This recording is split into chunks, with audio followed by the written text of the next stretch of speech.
Tungamire mukati mezviedzo mananda andibata ndimwedo dombondiwikende ndimwimo otungamire tenzini tungamire semwana awonyara tabu unganyara tinyanga mananda anomunzwa kanama atinyarara imwite tenzi wenyanza tenzini tungamire aponda yasvika nyanza mananda aondichisa andichina zororo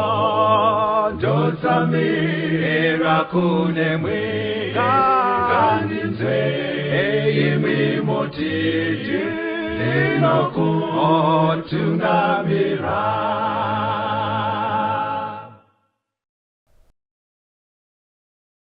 Tenze ndetungamire mukati mezviedzo mananda andibata ndimwino dombondiwikende ndimwimo utungamire tenzini tungamire semwana onyaradzwa unganyara dzenyanza mananda anomunzwa kanama atinyarara imwite tenzi wenyanza tenzini tungamire aponda svika nyanza mananda ondishisa andichina zororo ndotsamira kune mwika ngandinzwe imwimoti ndinokutungamira. Kwaziwai vateereri, tinomuchingamidzai kuchirongwa The Second Coming of Christ chamunopiwa namufundisi Gift Rhodes vekuNorth Zimbabwe Conference yama7th Day Adventist pamwe chete naPastor Caston Betera vekuEast Zimbabwe Conference yama7th Day Adventist. Mustudio nhasi tina Proclaim Rhodes ndiye ari kutiisira musign language. Mufundisi kwasai vateereri. Vateereri tinokuchingamidzai kuchirongwa. Tinoda kutenda. Hurukure dei yanhasi yatichatungamirirwa naPastor Betera ine musoro nenyaya unoti Mwari haadi kuti titaure nemweya yakaipa. Toda kutenda vateereri, mufundisi Rhodes vachabva vatanga nekutiverengera mubhaibheri kuna zvakazarurwa chapter 12 verse 7 kusvika pa9. Zvakazarurwa 12 verse ya 7 kuenda pa9. Zvino kurwa kwakavapo kudenga. Mikaeri navatumwa vake vakarwa neshato. Shato ikarwa ina vatumwa vayo vakasakunda, nenzvimbo yavo haina kuzowanikwa kudenga. Zvino shato huru yakakandirwa pasi, iyo nyoka yekare inonzi Diabolos naSatani, munyengeri wenyika yose, yakakandirwa panyika, navatumwa vayo vakakandirwa pasi pamwe chete nayo. Bhaibheri riri kutsanangura matangira akaita dambudziko ratinaro panyika raSatani, kuti kudenga ari ngirozi yaMwari akapanduka, ndobva kwaita dzimwe ngirozi dzakatora rutivi rwake kusvikira vatandirwa panyika vabviswa kudenga. Ndo matangira akaita nyaya yamufundisi. Ndo vari kunzi vatumwa vake. Ndo vari kunzi vatumwa vake kuratidza dzaive ngirozi dzajoinira pakupandukira Mwari. Saka ivava havana kuzoramba vaine ugaro kudenga. Vakabva vatandaniswa kudenga. Toda kuti titeedze tuone panyaya yedu iri kuti Mwari haadi kuti titaure nemweya yakaipa kana kuti mweya yetsvina. Kuna vanhu vanotaura nemweya yetsvina. Mubvunzo uri kubvunzwa namufundisi ndewokuti zvakatijekera vazhinji kuti mweya wetsvina tikatoti wetsvina kana kuti wakaipa chinhu chakaipa. Saka hakungade munhu angataure nacho. saka ndo zvatoda kutongotsimbidzira muchidzidzo chanhasi. Because toda kuti tinyatsoona kuti nyaya yacho yakamira sei. Saka ndoda kuti muverengere vateereri vedu kuna zvakazarurwa chapter 12 vhesi ya12. Zvakazarurwa 12 vhesi ndeya 12. Saka farai kudenga nemi munogarako, mune nhamo yeminyika negungwa, nekuti mweya wakaipa wakaburukira kwamuri akatsamwa kwazvo, nekuti unoziva kuti uchine nguva duku. Satani nengirozi dzake vadzingwa kudenga. Bhaibheri riri kuti chakazosvika panyika chatiri kupiwa warning kuti tingwarire, kwanzi mweya wakaipa wakaburukira kwatiri. Amenoti pari kubuda zvakanaka here mufundisi? Pari kukujekera here kuti kudenga akadzingwa ndisatani nengirozi dzake. But bhaibheri raakudeedzera pane vari panyika kuti vangwarire, riri kuti mweya wakaipa wakaburukira kwamuri. Kureva kuti Satani nengirozi dzake vapano panyika muchimiro chavari iye zvino. Yes. Ndo vanodaidzwa kunzi mweya wakaipa. Ndizvozvo chaizvo mufundisi. Saka patiri kuti mweya yakaipa vateereri, tiri kureva Satani nengirozi dzake vari pano panyika chimiro chavari. Saka pari kunzi Mwari haadi kuti titaure nemweya yakaipa, pari kungonobuda kuti Mwari haadi kuti titaure naSatani. Nengirozi dzake. Nekuti kune pfungwa iyi mufundisi inotenderera muvanhu yekuti mweya wakaipa vanogona kufunga kuti zvine chekuita nevakafa. Zvekuti avaone maonero ari kuita shoko raMwari kuti mweya wakaipa ndiSatani nengirozi dzake. Vanoona chiri chinhu chiduku duku. Saka mweya wakaipa vateereri ndiSatani, ndo unonzi mweya wakaipa. Saka toda kuti tichiona kuti Satani uyu muchimiro chaari bhaibheri rinomutsanangura sei. Saka kutsanangurwa kwaSatani kutsanangurwa kwemweya wakaipa. Chisizei chakanaka mufundisi, because unoziva kuti pana mwana kuti chero achinamata kundonzwa achiti mweya yemadzinza, mweya yakaipa. Akunze madzinza zvane ndo pari kuda kuti paswatanurwe nebhaibheri kuti panyatsojeka, because munhu agara haangodi chakaipa. Saka dzimwe nguva mukusaziva neshungu dzepamwoyo anogona kukaruka akutaura tumwe tunhu asi paakutopesa mweya wemadzinza inotaurwa vachida kureva akafa handiwo mweya wakaipa. Mweya wakaipa uri kubuda mubhaibheri ndiSatani. Hatinzwei kuti Satani zvakamira sei pana Ezekiel 28 vhesi ya14. Ezekiel 28 vhesi ndeya 14. Iwe wakanga uri kerubhi rakazodzwa raifukidzira areka, ndikakugadza ukava pamusoro pegomo dzvene raMwari, waifamba-famba pakati pamabwe omoto. Satani achiri kunzi Lucifer, ari kunzi aigara pachigaro chaMwari. Anga ari kerubhi. Kerubhi chii mufundisi? Kerubhi imhando yengirozi dzinogara pedyo nechigaro chaMwari, dzinogara dzakafukidzira Mwari. Ndo makerubhi. Sezvinoita panapa nditi vakuru vatungamiri vedu kana vachifamba, vatungamiri venyika, kune vanovachengeta vesecurity vaya vanenge vakamira pedyo navo nguva dziri dzese. Zvino kana tichiverenga paodha yokudenga kune anonzi makerubhi, ndidzo ngirozi dzinogara dziri pedyo nechigaro chaMwari, dzakamira pedyo naMwari. Kukura kuti chigaro chaMwari chichisumudzwa kuenda apo chinosengwa namakerubhi. Saka kureva kuti itori mhando yepamusoro kai. Ndo ngirozi dzengoti tichibva pana Mwari tosvika padziri. Unyangwe dziri ngirozi hadzo, asi ndiri kuona kunge danho racho rati rengi yacho yepamusoro-soro. Saka vateereri, ndo rengi yekenge ina Satani.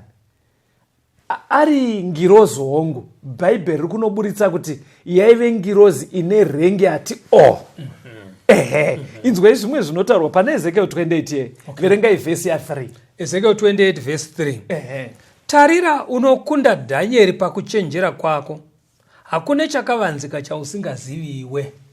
Saka Satani futi panapa ari kunzi anokunda Dhanieri kungwara. Patiri kuda kuti tione nyaya iyi vateereri, toda kuti tinyatsonzwisisa zviri Satani.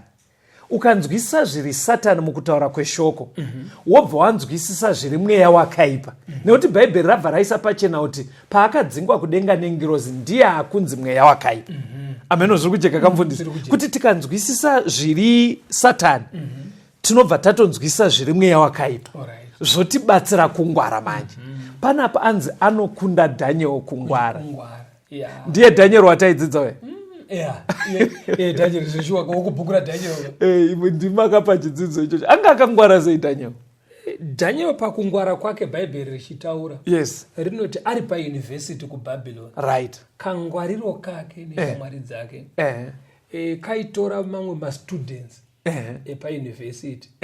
Kangwariro kavo kopetwa ka10 ndo paizosvika. Kurota aivapfuura ne10 marks. Kwete ne10 marks. Kwete zviya zvokuti wakanyora iye aiwana 20 out of 20 ivo vairi pa10 out of 10. Kuti kakapetwa ka10. Kana aiwana 10 out of 10 vamwe vanogona awana 10 out of 10. Atoti anyora ise. Teacher aipotsa apa Daniel 100 out of 10. Times. Ndokakundiro kaaita vese. Aikona zviya zvekuti ticha anoshaya maki yekumupa. Achikunda vakedhi avo. Achikunda vakedhi akavanhu vepauniversity vari pauniversity saka aikunda vamwe pakuita degree aivakunda kakapetwa ka10. Okay. Saka pane pandaitoverenga pachinzivo vakedhi avo. Zita ravo rekuti vakedhi riya ndo rakangotorwa mukutaura kwanhasi ratinoshandisa kuti madhini kureva vaya vakuru vezvedzidzo pamauniversity. Saka zvakangofanana nekuti zvekutaura Bhaibheri ringofanana nekuti aikunda madhini ese emauniversity epanyika pano kakapetwa ka10.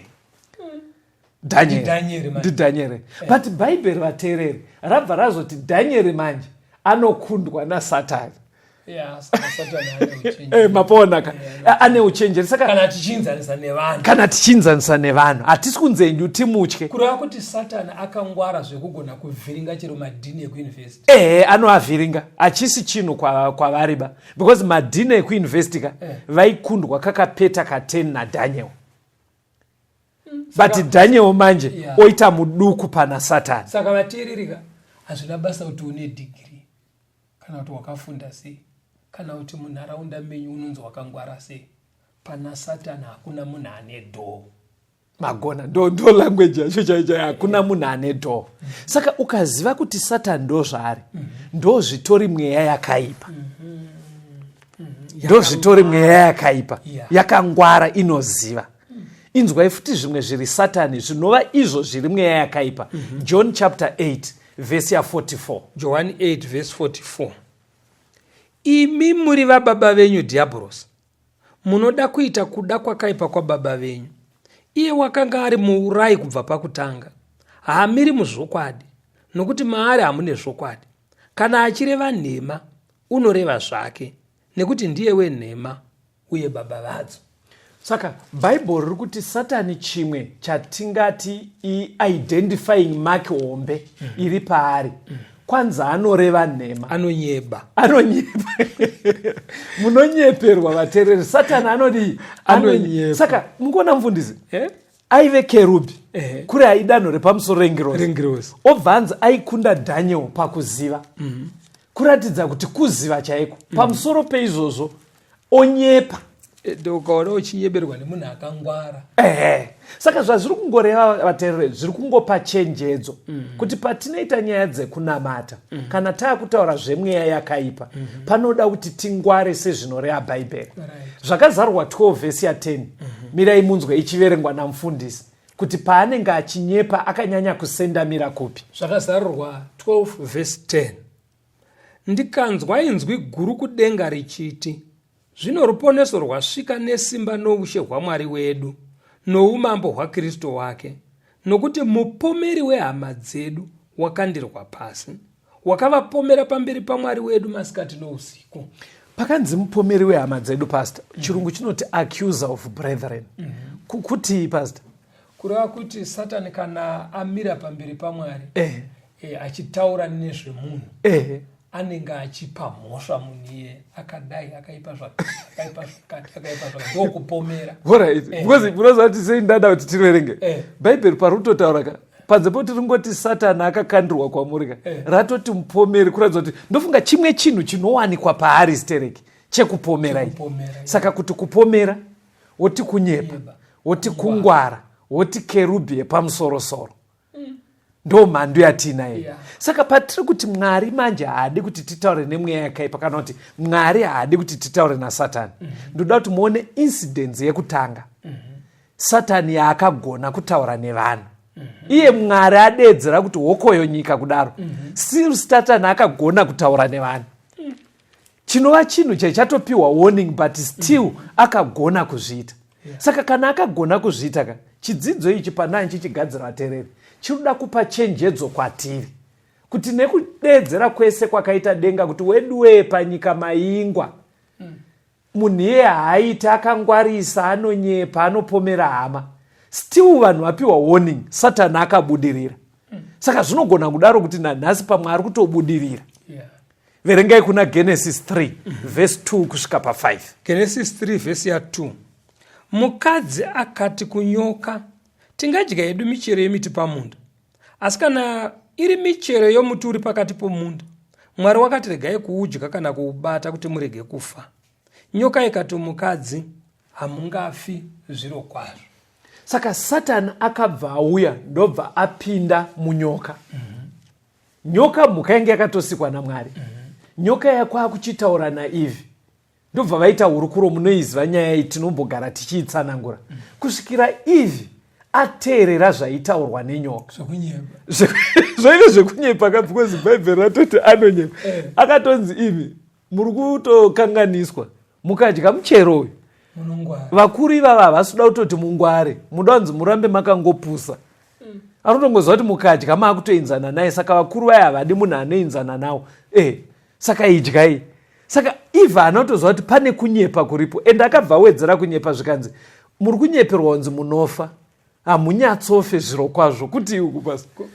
Zvinzi hamungafi zviro kwazvo arora kuti kufa kwachoka munofa henyu asi makafa mbichana. Aiwa zvoita zvisingameke sense. Zvaaedza kuparidza paika ndo mharidzo yatekeshera pasi rese mazuva ano. Saka muchiona vanhu ezvinezvi havabvume kuti munhu anofa kuti fi. Ima hamusati masangana nazvo pekuti vanhu vanenge vaiti chinofa inyama. Pfungwa iyo yakatotanga kuparidzwa naSatani. Anonyepa. Chiri kudarisoka ipfungwa dzakadyarwa kare nowakaipa naSatani. Haana kunyatsofa. Saka maona tada kuona unhu hwake kuti anonyepa, anoacusa, akachenjera kungwara kupfuura Daniel ari kerubhi. Saka muri kuonera kuti panapa uchenjeri hwaaita ndewei. Aziva kuti ndikauya straight kuna Eve, vanhu havakaudzwa unzi hokoyo yavataure neni. Mai ndoda kutaura nawo chete. Anomuona? Ochisandisa simba reukerubhi. Munyoka manje. Kwakutaura ari munyoka. Saka akauya ndobva asweta nyoka ndobva yaita sesvikiro. Saka muri kuona kuti akagona kutaura naEve kuburikidza nesvikiro. Yeti Mwari haatodi zvekuti mukazodzidza ndima iyi kana kuti takamboidzidza futi kumashure munobva maona Mwari achiratidza kutsamwa kuti kumataura sei nemunhu wandakati hokoyo inyika. Saka iye zvinoizvo ateereri nengari yesimba raSatani reukerubhi anogona kuramba achiuya ari mumasvikiro kuti aramba achitaura nevanhu but Mwari asingafarire chinhu chakadaro. Ndofunga tombonzwa kambo. Toda unzwa kambo tiri pachidzidzo chekuti Mwari haadi kuti titaure nemweya wakaipa.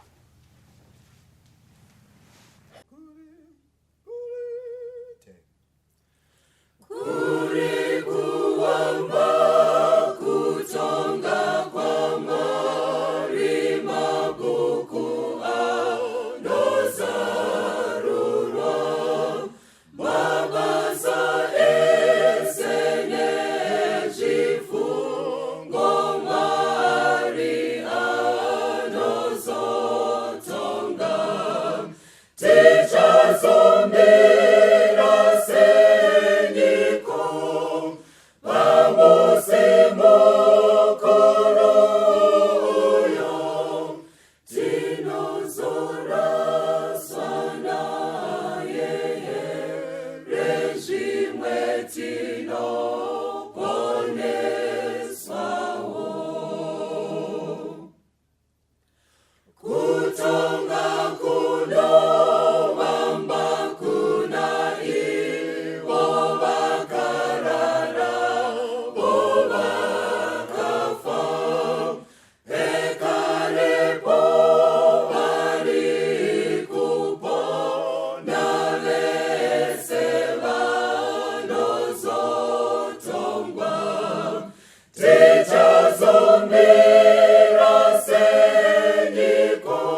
Tinomuchingamidzai vateereri tichienderera mberi nehurukuro yedu. Mwari haadi kuti titaure nemweya yakaipa iri kutungamirirwa namufundisi Betera. Iye zvino izvi mufundisi Rhodes vachativerengera kuna Leviticus 19 verse 31. Leviticus 19 verse 31. Musava nehanya nemasvikiro kana nevavuki, musavatsvaka kuti musvibiswe navo. Ndini Jehovha Mwari wenyu. Vateereri, hanzi nebhaibheri, musava nehanya nemasvikiro, musavatsvaka kuti musvibiswe navo. Mwari ndobva abva ati ndini Jehovha Mwari wenyu. Ndoda kubvunzai mubvunzo vateereri, but achakupindurirai ndimufundisi Rhodes kunoko. Nhai vateereri, sei Mwari ari kutirambidza kuva nehanya kuteerera masvikiro kana kutombovatsvaga? Sei Mwari ari kutirambidza nyaya iyi? Vanga vakateerera tichitanga chidzidzo. Mufundisi Rhodes ndo vachakupindurirai mhinduro yemubvunzo uri kuti sei Mwari ari kubva ati tisaite hanya kureva kuti musatomboita give thought haikonei kubatikana nenyaya dzemasvikiro kana kutombovatsvaga. Sei Mwari ari kudaro? Chiri kuitika ndechekuti patinoenda kunoita zvemidzimu, tichienda kumasvikiro, mupfungwa dzevazhinji makazara kunzwisa kuti tiri kunotaura nehama dzedu dzakafa, vana sekuru, vana mbuya nanani. Asi pachokwadi chaicho chaicho, kubva pana Mwari akasika anoziva zvinoitika kana munhu afa, vakafa havadzoke mweya yavo kuzotaura muvapenyu. Asi kwatinoenda ikoko, minana yese inoitwa nemashiripita anoitwa nemasvikiro hazvisi kuitwa nevanhu vakafa, zviri kuitwa nesimba raSatani nengirozi dzake. Toda kutenda nekutsanangura kwaita mufundisi. Saka paunonotsvaka masvikiro nekumwe kutaura inzwai vateereri, uri kunotsvaga Satani.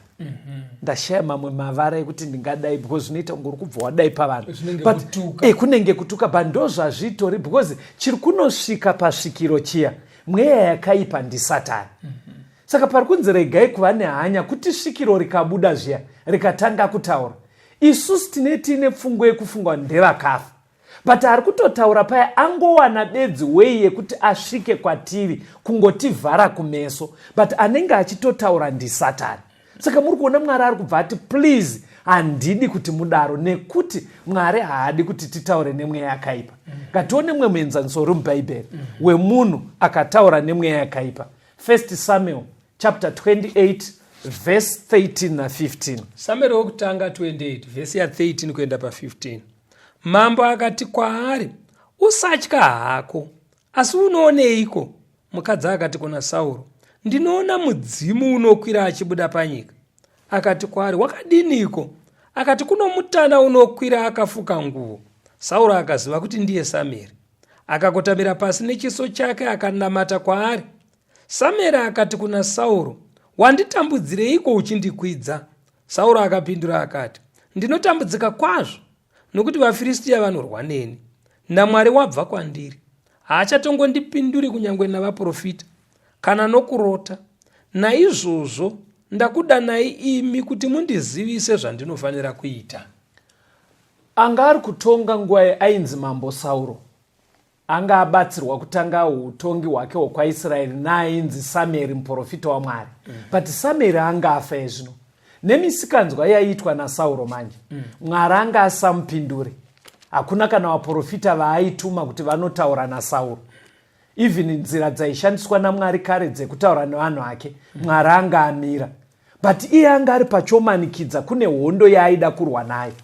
Ndobva anyatsona kuti Mwari haachataura neni, kwakuenda kumukadzi aisvikirwa mufundisi, kwakusvika ikokoko.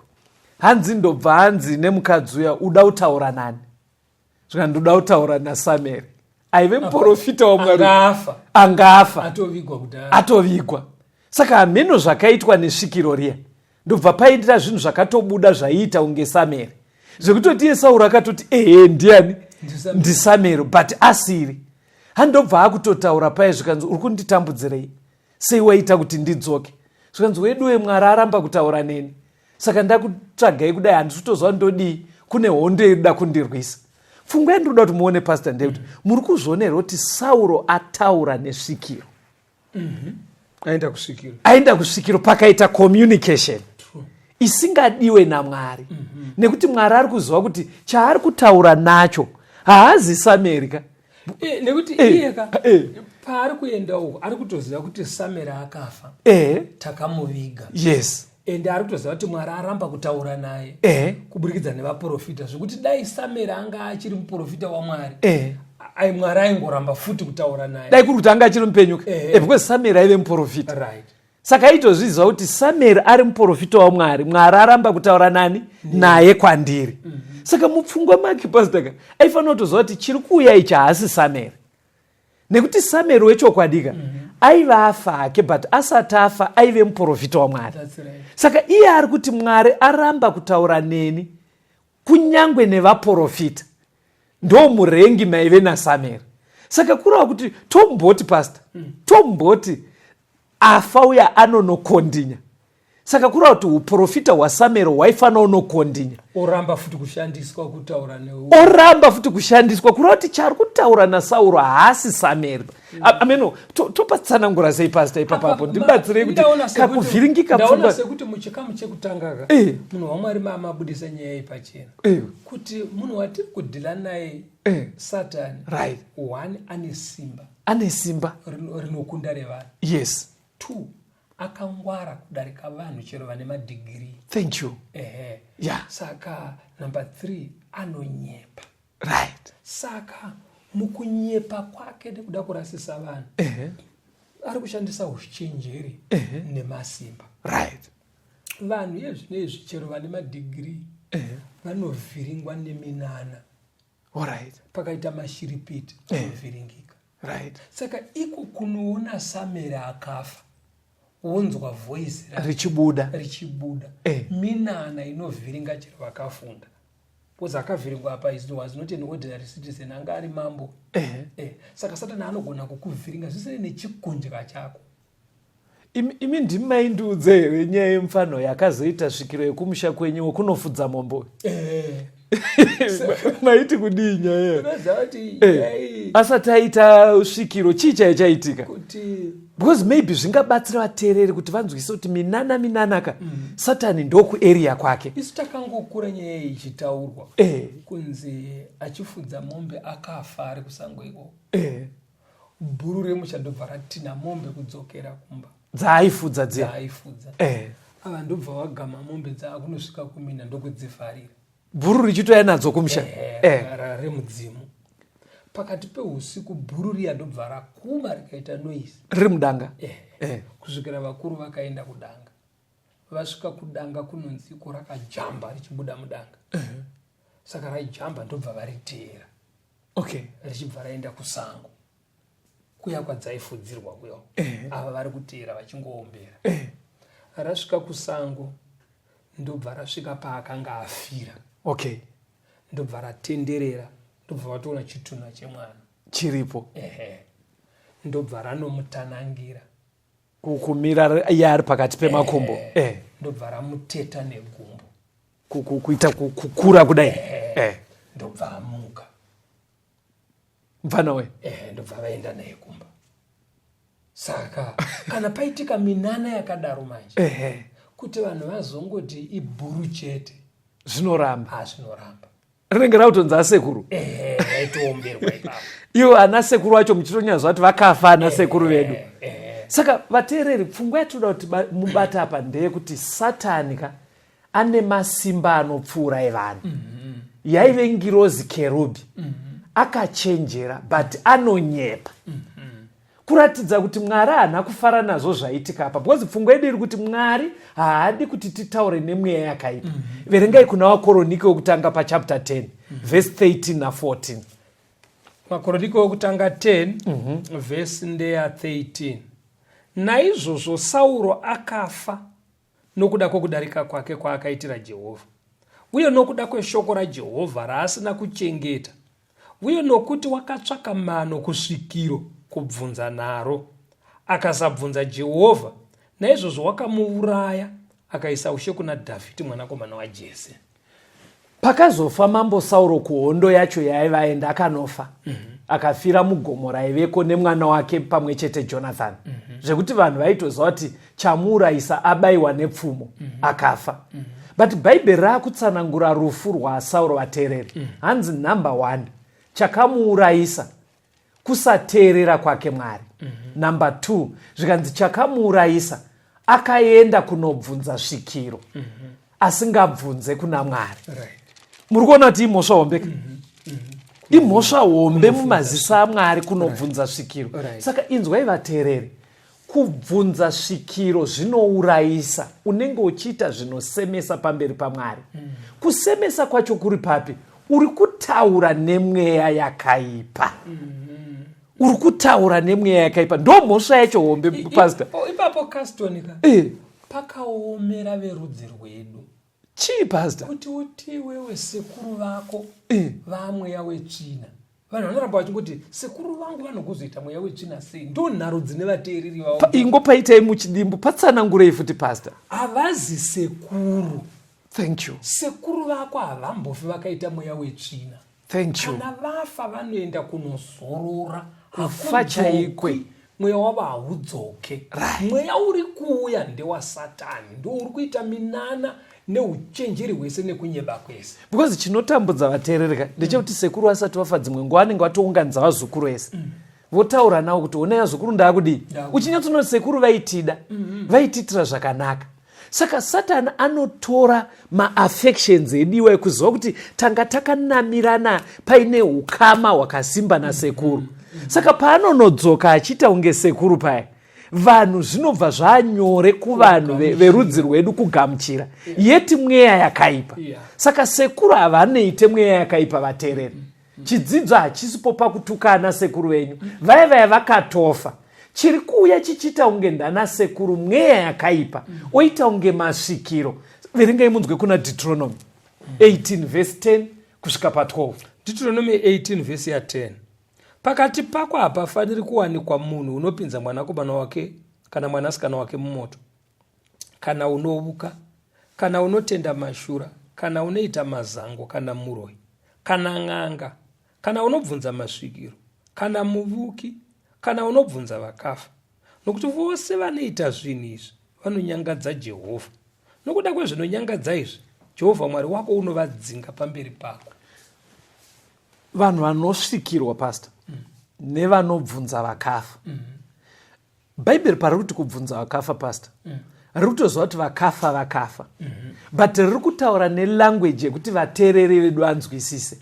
Kuti ivo vateereri ndo vanenge vaifunga kuti tiri kubvunza chii? Vakafa. Andimazvona manje. Saka rataura nelanguage yedu vateereri. Kwete kuti iwe ubva kuti uri kwauri kuteerera ikoko ubva kuti mapanzwa kaka kuti vakafa vanogona kumbobvunzwa. Aiwa, riri kutaura nelanguage yekuti riri kuziva kuti chakabaya chikatyokera mupfungwa dzedu kuti vakafa variko somewhere.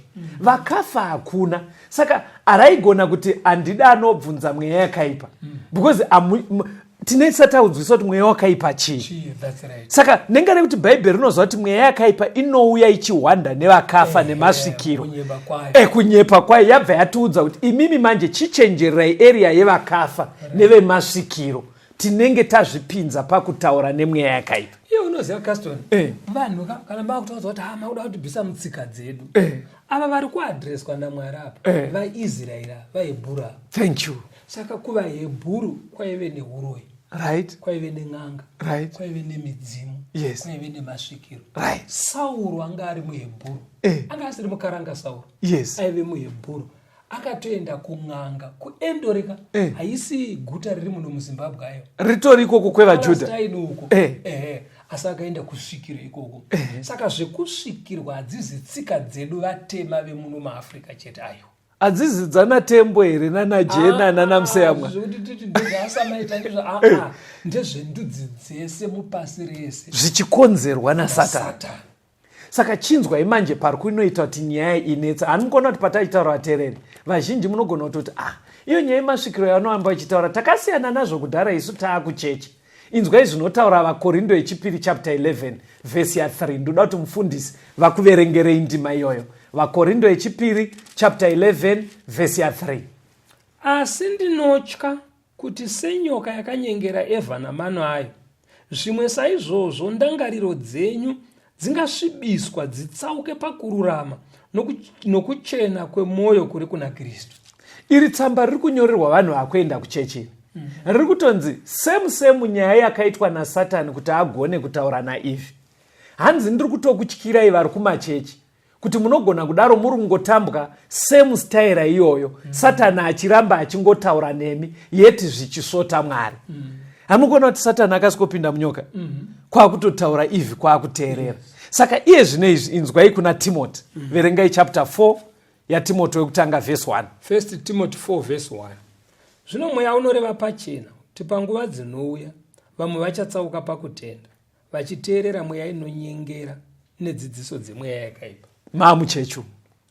Muri kuona chiri kunetsa nyaya yacho. Because Satani watiri kutaura ipasitaka akangwara. Anogumira kunyoka. Because anoziziva kuti mukaramba mingota zvemasvikiroka.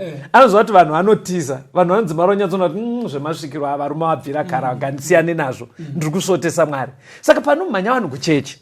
Satani haabva asarenda kuti ndavatadza. Ende vatizira kuchechi. Hanzi ikoko still mweya yakaipa yai. Iri kutaura nevanhu kuchechi. Saka uri kuti iwe kasite vanhu vanogona kutaura nemweya wakaipa kuchechi. Ndizvozvo pastor. Zviya here zvekuti dhimoni buda. Mirai timbonzwa kambofundisa. Tisikoijekesa but asi maonoka kuti pane danger iri kuratidzwa. Vateereri rambai muri pachirongwa. Iye zvino tichambonzwa kambo. Toenderera mberi nechidzidzo chedu. Mwari haadi kuti titaure nemweya yakaipa.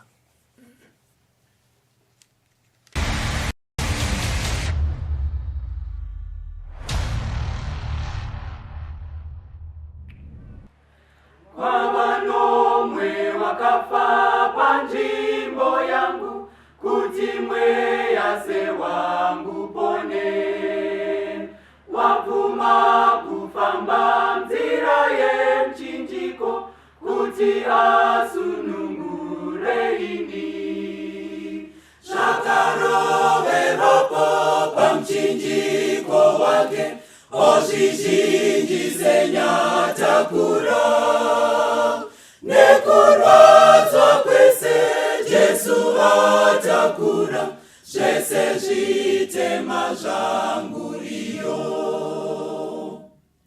Anemudza rudo nenyasha kuneni, anochenesa moyo wangu. Handichina kuraswa ndasununguka, zvaroverwa pamuchinjiko.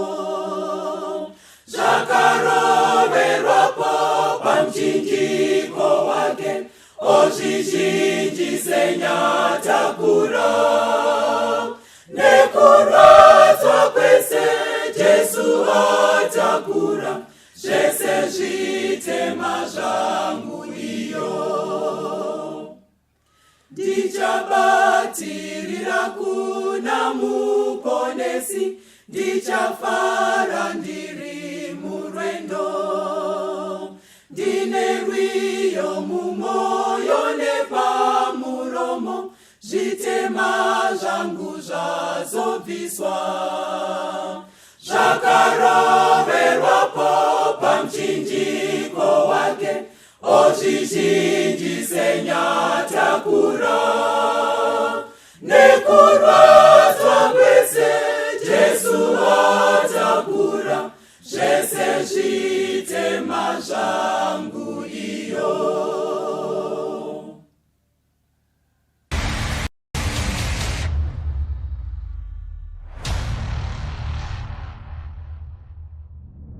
Tinomuchingamidzai vateereri tichienderera mberi nehurukuro yedu. Mwari haadi kuti titaure nemweya yakaipa.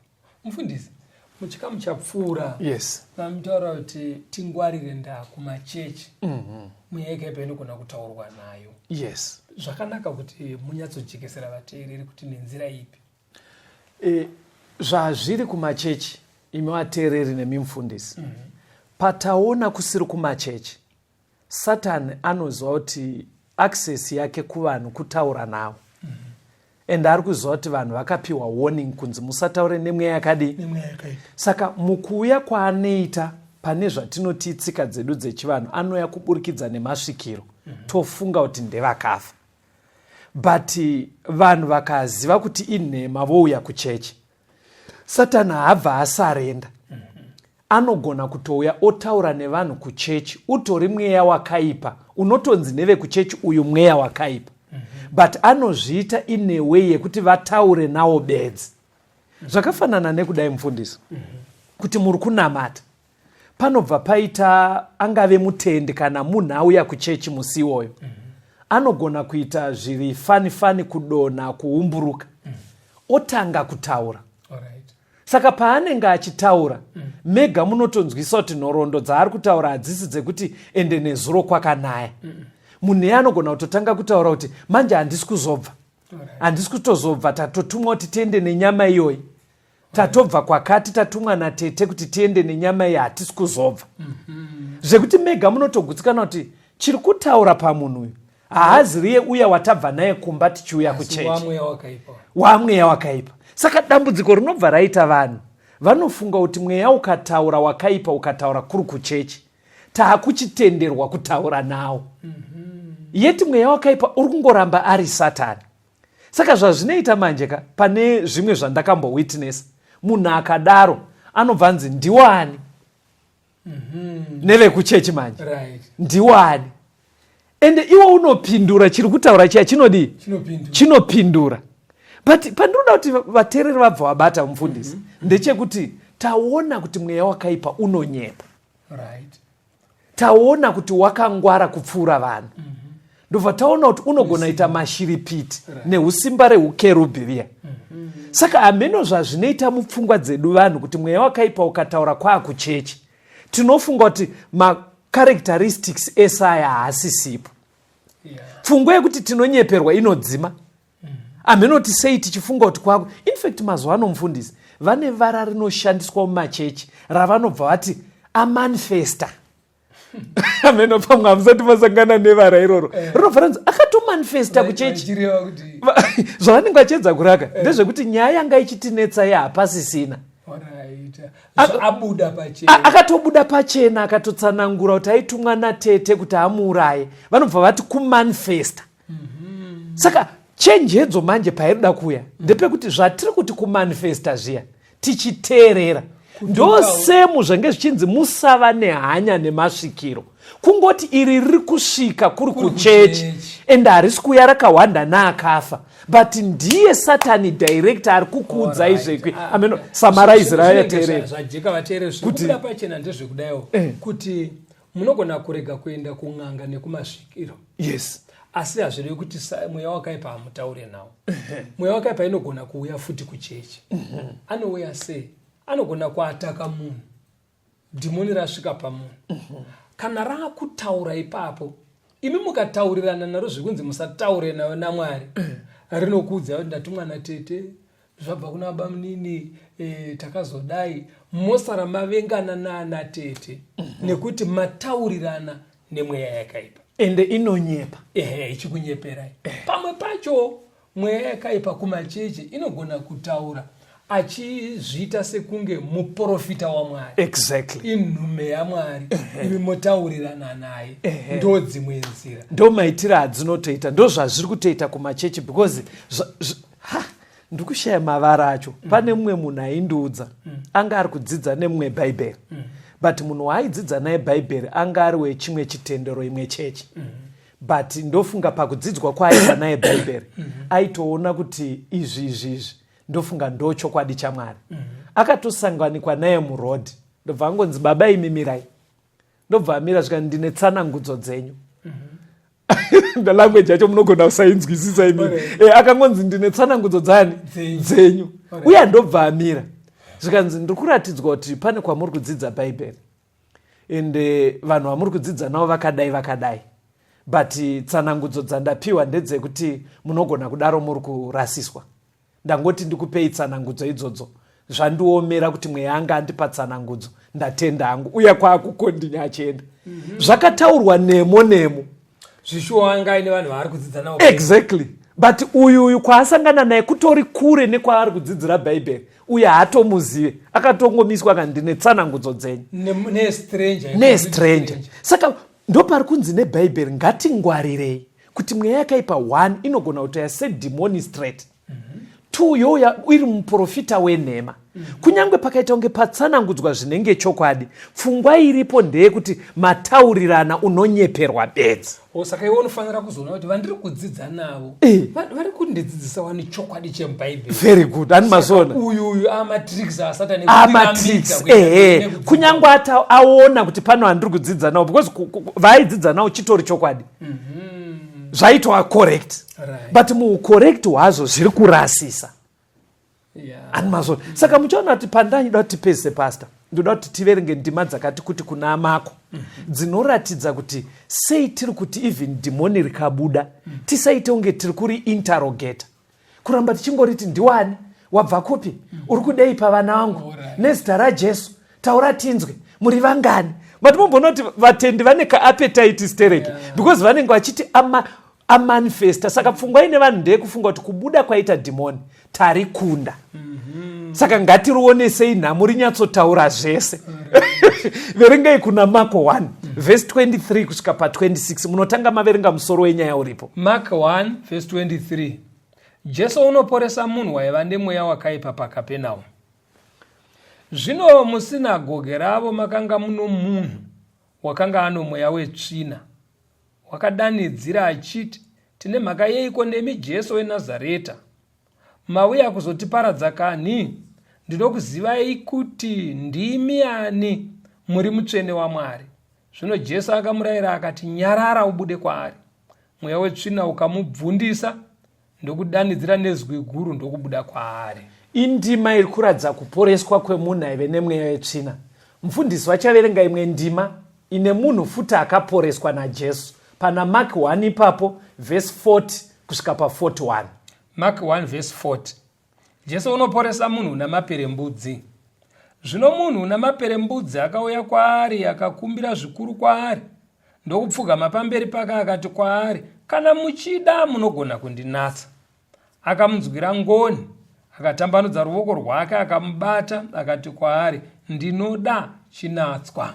Kuporeswa kwemunhu aive nemaperembudzi. Pana Marko 3 verse 3 na 5 Jesu anoporesa futi mumwe munhu ipapo. Mufundisi vachativerengera heading iripo neverse 3 neverse 5 yacho. Marko 3 verse ya 3. Jesu unoporesa munhu waiva noruoko rwakaonyana. Zvino akati kumunhu wakanga ano ruoko rwakaonyana, simuka pakati pavo. Zvino wakati aringaringa achivatarira nokutsamwa ane shungu nokuda kwekuoma kwemwoyo yavo, akati kumunhu, tambanudza ruoko rwako. Akarutambanudza ruoko rwake rukavandudzwa. Pandima dzese dzaverengwa nhatu idzi macherechedzeri vateerere kuti ndiJesu ari kuporesa ive nemaperembudzi, ndiJesu ari kuporesa ive akaonyana, ndiJesu ari kuramba achiporesa. Ndima dzese dziri nhatu. Ane maperembudzi asvika akati, Ishe kana muchida munogona kundinatsa.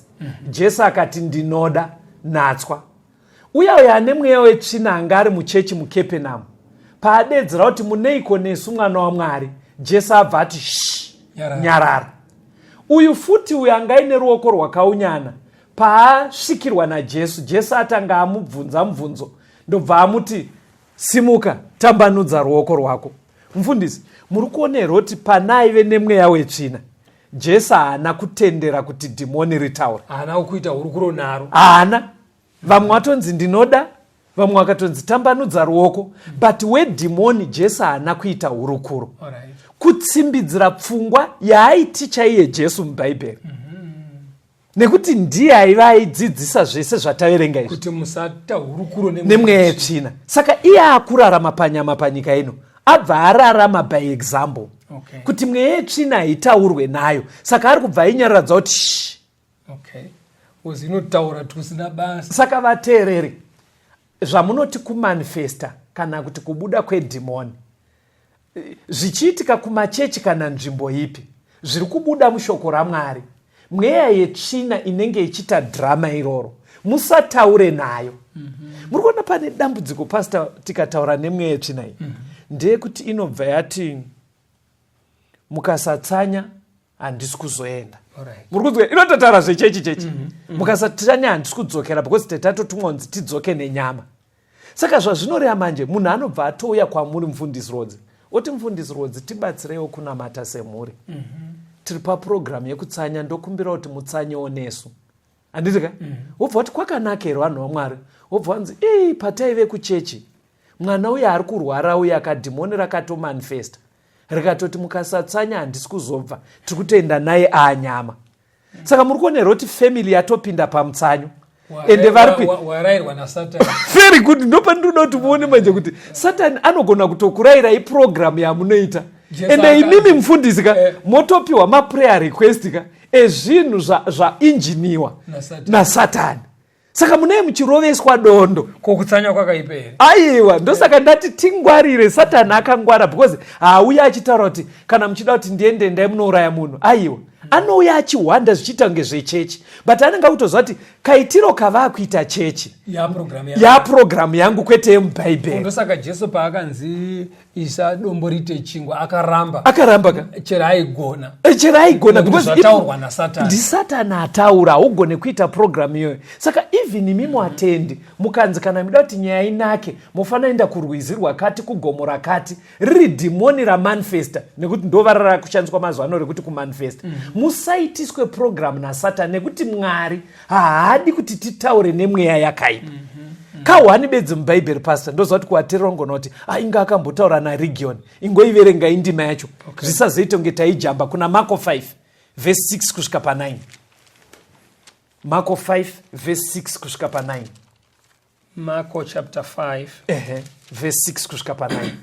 Zvino akati achiona Jesu ari kure akamhanya ndokumunamata. Akadanidzira nenzwi guru akati, ndine mhaka yeko nemi Jesu mwanakomana waMwari wokumusoro-soro. Ndinokupikirai naMwari kuti murege kunditambudza, nokuti wakati kwaari, buda pamunhu iwe mweya wetsvina. Akamubvunza akati, zita rako ndianiko? Akati kwaari, Regioni ndiro zita rangu, nokuti tiri vazhinji. Ndondima yandakaonawo inini mubhaibheri inoita kunge Jesu paakaita hurukuro nemweya wakaipa. Asi mukadzidza ndimai aitova nevadzidzi vake vachangobuda mubhoti. But nenga rekuti vadzidzi vanga vasati vanyatsokunzwisisa udzamu huri mweya yakaipa. Akangoibvunzira kuitira benefit yevadzidzi kuti vanzwise kuti munhu kana akagarwa nemweya yetsvina zvii chaizvo zvinenge zviri paari. Saka hakuswe kuti ikurudziro yekuti tiri mumakereke mufundisi tipoti chiti ndiwani muri vangani. Aiwa saka maiona ndima zhinji dziri mubhaibheri aibva angoti nyarara nekuti yaitomuziva. Ndoda kuti muende kuna maLuke 4 chingoiverengai vhesi ya40 na41. Luka 4 verse 40. Zvino zuva rakati rovira, vose vaiva navanorwara nehosha zhinji vakauya navo kwaari. Akaisa maoko ake pamusoro pomumwe nomumwe wavo akavaporesa. Nemweya yakaipa yakabuda kuvazhinji ichidanidzira ichiti, ndimi mwanakomana waMwari. Asi akairayira akasaitendera kutaura, nokuti yakanga ichiziva kuti ndiye Kristu. Mufundisi, kana muri kufamba neni chidzidzo ichi, Jesu ari kunzi mweya yakaipa vazhinji vainayo payaibuda airayira kuti inyarare. But aiinyararidzirei? Iyo yaitoziva kuti ndiye Kristu. Ndoda kuona kuti manzwisisa zvipi pachidzidzo ichi nekungwara kwakaita Satani, because yanzi aitoinyararidza because yaimuziva kuti ndiye Kristu. Zvakaipei? Unoziva kuti unondirangaridza imwe nyaya yakaitwa naana Paul. Because Paul vasvika pane imwe nzvimbo kakuna mabasa 16. Iverengei, ndoda kuti munyatsonditsanangura because mubvunzo unosara kuvadzidzwa kuti zvakaipei. Inga yaitomuziva because tazara nepfungwa yekuti kana madhimoni anomuziva, kunyangwe mweya yetsvina inomuziva. Saka kakuziva kaya kari right here kana kachitaurwa nemweya yetsvina. Kuna mabasa 16. Yes. Kubva pavhesi ya 16 kuenda pa18. Yes. Zvino takati tichipinda panzvimbo yokunyengetera, tikasangana neumwe musikana waiva nomweya wokuvuka, waiwanira vatenzi vake mari zhinji nokuvuka kwake. Yes. Iye akateera Pauro nesu akadanidzira achiti, vanhu ava varanda vaMwari wokumusoro-soro, vanokuparidzirai nzira yokuponeswa nayo. Akaita izvozvo mazuva mazhinji. Zvino Pauro akafa neshungu, akatendeuka akati kumweya, ndinokurayira muzita raJesu Kristu kuti ubude kwaari. Ukabuda nenguva iyoyo. Right, tsanangurai. Ndima yamaverenga aiziva futi kuti ana Pauro vanhu vaMwari. Aitotaura chokwadi. Yes. Saka dai vakamuregera kokera vanhu vakawanda. Vanhu zveshuwaka vaifamba vachiti, takaudzwa nemusikana uyo kuti avo vanhu vamwari. Asi tomboti ozoti mwedzi waitera oti chisiyanai navo chiendai kuna bhari Jesus nganga iya yepanekirike vaienda futi ndavambomutera apa. Saka Mwari haatodi kuti mubvire mataura navo chero pavanotaura chokwadi. Thank you pastor. Ndo zvatinoda kuti vadzidzisi pataakupendera chidzidzo nzwisisai nyaya iyi. Kungave kune dzatinoti tsika dzedu dzechivanhu kana kumachechi, Mwari haadi kuti titaure nemweya yetsvina. Kunyangwe ichiita zvatinoti mazuva ano manifestation, votsanangudza nemo zvinhu zvinenge zvakatoraramika. Mwari haatodi communication. Musava nehanya nemweya yetsvina. Dai Mwari akukomborerai vateereri. Pastor, ndokumbira muoneke vateereri. Tinotenda vateereri nekuva nesu muchirongwa. Kana paita mibvunzo nepamwe pari kunetsa kunzwisisa, tine hama, tine shamwari vavakidzani nevatakagara navo munharaunda imomo vanopinda sangano rama-Seventh Day Adventist. Endai kwavari nemibvunzo yenyu nezviri kukuremerai. Vanoziva kwekuenda nemi kuti mundobatsirika. Pamwe pacho munoda kukurumidza kutaura nesu, munoda kutibata panhare dzinoteera 0775 460 175 0775 460 175 kana kuti 0716 452 086 0716 452 086. Tisangane muchikamu chinoteera. Mwari ave nemi.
Živoneso, že živí